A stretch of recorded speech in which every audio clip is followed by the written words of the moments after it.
Samir, I'm going to come to you last, but certainly not least here. As someone who has been watching the US-India partnership for many years, certainly I think when you look at the joint statement that came out of the Prime Minister's visit, quite frankly, more continuity than change when you read that statement, which might be surprising to some in a moment in which it seems like, you know, the world is on fire and things are changing faster than we can keep track of. So I just want to push you a little bit and say that joint statement made it perhaps seem like much will be the same here. But what should we actually expect may change and need to change as the United States thinks about the partnership with India? And how do you think India is going to approach its technology partnership with the United States differently at a moment in which it's certainly perhaps not the same government in how it thinks about international partnerships than it did a few months ago? No, I think, Lindsay, you're right. And first of all, let me congratulate Rudra for putting this together. Wonderful. Rudra for actually building this global platform out of India at a time when these platforms are needed to actually, serve partnerships and opportunities that abound. So thank you to Carnegie and you and the MEA for investing in this conversation. And thank you for not making it Chatham House because, under Chatham House rules, no one shares secrets. They always do it when the camera is on, otherwise there's no fun. So if you want the innards of discussions to come out, turn on the camera. I always say that, spectacles are what people like today in policy and politics. It's really a different world. So 2 quick points. I think on the India-US, you're right. I am stunned by the consensus on India in the United States because we don't have that even in India about India.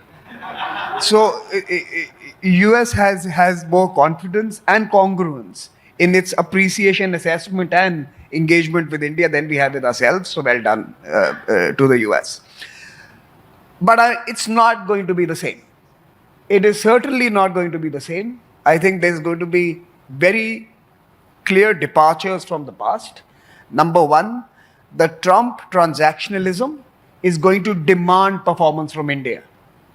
Biden was lazy in his implementation.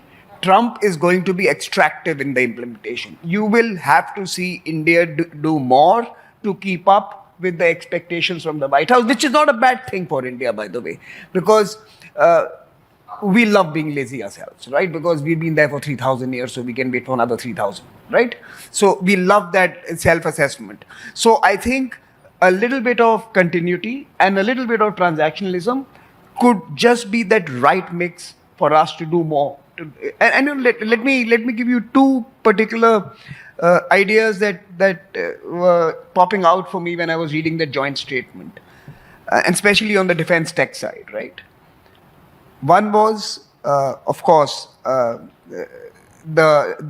oblique reference to future fighters and the jets and the aviation space. But I think that's overstated. I was particularly interested in the undersea platforms. And I think that is where the future lies if we really want to ramp up our relationship. Because till now, America has not parted with those crown jewels. And if they are willing to, and by the way, Trump, I think, is going to be more willing than anyone else and could be fueling India's strategic capabilities, deterrence capabilities, maritime domain awareness capabilities, giving us some of those critical platforms, you could completely change the texture of trust that till now has been deployed more frequently than actually been visible in engagements, because we have still not seen some of America's most strategic technologies being available for India. We have seen market technologies being procured through commercial deals. Let's be honest here. I think that could be this moment when we actually operationalize the civil nuclear agreement by sharing some of these crown jewels that America has still not shared, even with Australia, for example. AUKUS is the big departure, right? It's the first time the Americans are thinking about a nuclear submarine with Australia. And believe you me, AUKUS began with Australia, it is going to end with India. Because Australia does not have the market capabilities to support a whole new line of production. So eventually AUKUS 2.0 is really about India, and I hope that Trump is really about catalyzing that kind of transformation in relationships, something that Ashley was working in the early 2000s to achieve. So that's the first part. The second is that if you look at AI and some of these more emerging, some of these new sectors of technology, they have a curious texture. Very fast moving, deep seeking all the time, if I can use your verb, deep seeking all the time, and yet the lock-ins are very long. So there is a fast evolving space which tempts you to buy into the latest offering that's available on the racks. And yet, once you decide to go in a particular direction, the lock-ins are intergenerational. You will decide today where you want to be on the technology spectrum. Is it going to be more towards the authoritarian closed spaces? Is it more towards the open market-based economy spaces? So you are locking yourself up to onto the future now, even though the change is happening at such rapid pace that you're never going to be able to get the right choice. Or the right decision on making that choice. So it's a very interesting space, very difficult to choose, and the lock-ins are huge, and therefore Europeans don't decide, right?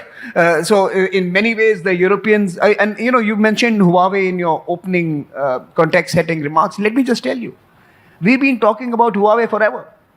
They are in 170 countries, including all of Europe, and they serve 3 billion people. So we can keep talking about politics and geopolitics and opportunities and markets, but market has taken a call that Huawei works.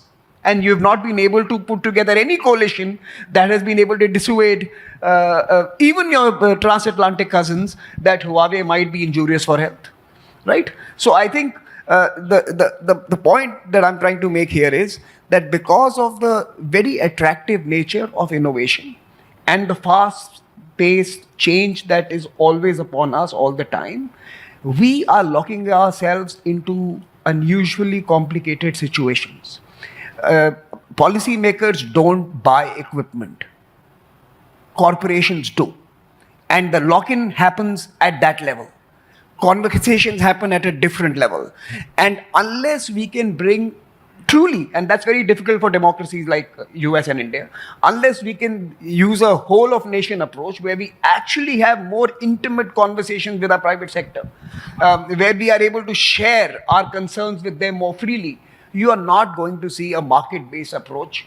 And therefore, India is not going to be it's not going to be able to exert market muscle, because Indian market will be splintered between using hardware and compute capacities that China is going to make available very soon to the whole world, and it's going to compete with the best coming from the United States, where DeepSeek has given hope to all others that the assumptions of West Coast were flawed. You don't need too much money, you don't need too much branding, and you don't need too much noise to create something significant and substantial. So I think we have to really rethink our relationship in that context. America should be hoping that the next 5 DeepSeeks happen in India and not in China. And they should be trying to find ways of enabling those new deep-seeking moments coming in trusted geographies. I like that corridor. I like that trusted corridor. We call it the green energy corridor in climate, in the climate conversations as well. Can we have a green energy corridor? We should have a technology corridor that extends from the US to India to Indonesia via the UAE. And if we can build that corridor, that ramps up. That's my final point is. On the EU, I think since Thorsten is here, I have to take a dig at EU. But look, I'll take a dig at you. but look, EU is a very strategic actor, and I think you reduce their agency at your own peril. There is no geography in the world that took energy from Russia, took the Chinese markets and security for America, and prospered. No other country in the world was able to be fueled by 3 warring factions at any given length of time. The Europeans are wicked. And if you think that they are benign and they are lazy and they are not in the game, you do it at your own peril. They have outlasted all of us. they colonized us, they liberated themselves, and they still regulate us. It's a fact. So do not try to brush away the importance of the EU. They are wicked folks. I know it from personal experience. Now, here is a thought. There are two, if we do game theory, there are two possibilities. EU can go to Beijing, which they are planning to, and decide to leverage it as a negotiating tool with the Americans. Very good. It helps the India-US relationship. Or the EU could decide that, cousins can be rotten, but they are still family, and we need to stick with the transatlantic relationship, and it still works for India. But we need to keep EU close to us. India and EU is a standalone relationship, and it has it should not be affected by what happens between the EU and the US. In fact, we've been asking in New Delhi that EU now create an independent corridor to India, which does not have to go through DC. And I think that is something that we hope also emerges from this friction between the cousins, in this particular Trump moment the world is experiencing. Thanks, Samir.